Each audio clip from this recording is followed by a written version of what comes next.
The prophets tell us what we should be aware of. What about mass communications? What about a cashless society? Do you know well over half of our church don't use checkbooks anymore? That's why we can give online. I can tell you 10 years ago when we first suggested that some of our people give online, some people nearly had a heart attack.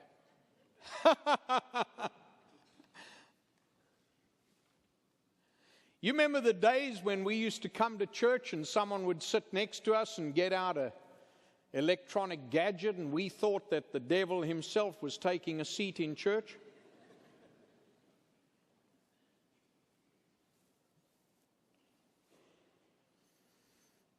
Now, what about a cashless society?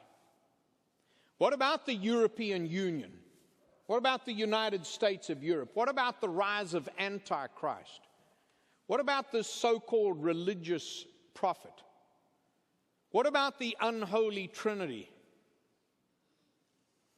The devil, Antichrist, and the false prophet.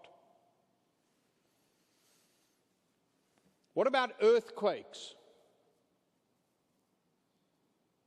What about strange disappearances?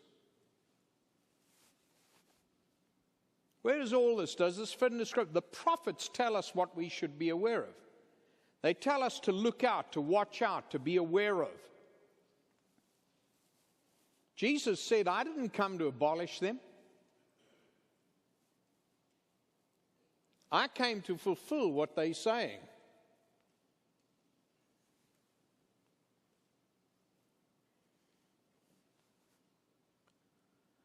That's why the Jewish people missed him. He came to his own. His own received him not.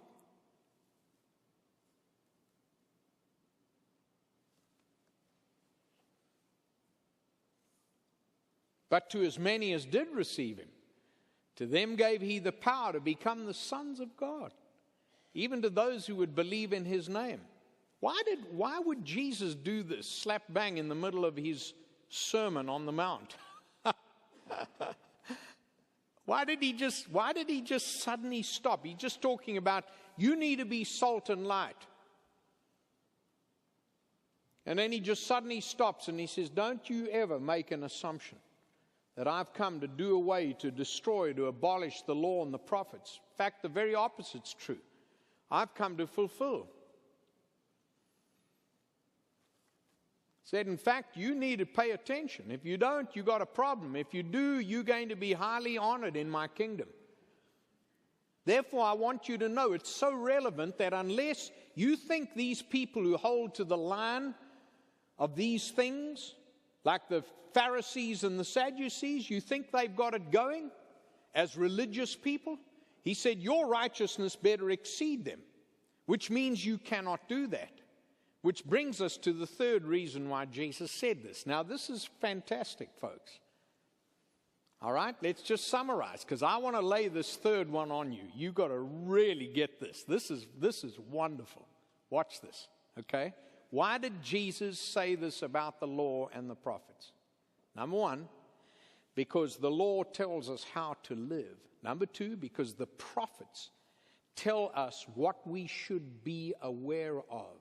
But number three, because the Messiah tells us who we should trust. Jesus said, come to me. I am the door.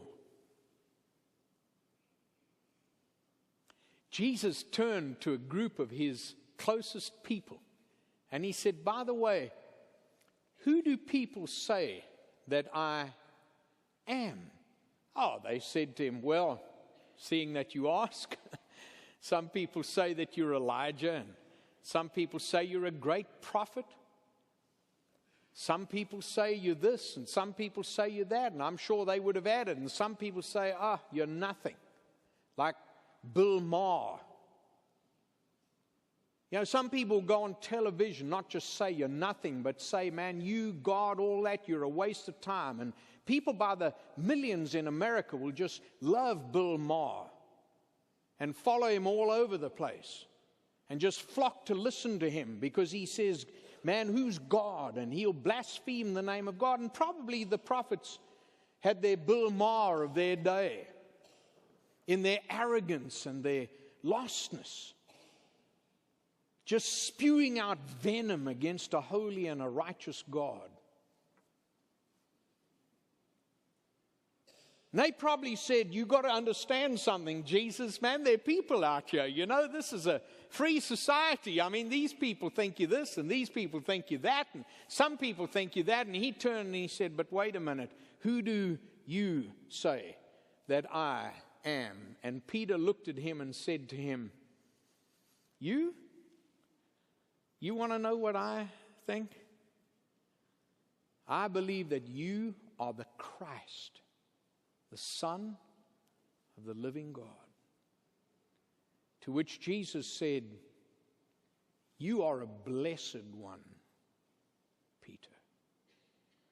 Nobody revealed this to you, but God by His Spirit. Let me give you a summary.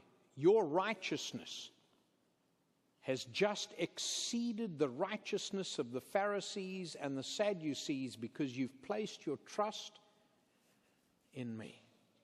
You see, Peter, I'm Jesus, and I can do for you what nobody else can do for you. The law cannot do it for you. The prophets cannot do it for you. Your church cannot do it for you. And watch this, you cannot do it for yourself. For by grace are you saved through faith, not of yourself. It's the gift of God, not of works, lest any of us should boast and brag just how good we are at doing the right things. Do you know that not even our very best is good enough for God? That's why He said this, for the third reason. The Messiah tells us who we should trust. You see, my friends, the mysteries of the Old Testament are now revealed under the brighter light of the gospel. The mysteries of the Old Testament are now revealed under the brighter light of the gospel because Jesus is the light of the world. Isn't that fantastic? What's the bottom line with Jesus, the law, and the prophets? It's simple. Give your life to Him. Put your faith and trust in Jesus. Turn your life over to Him.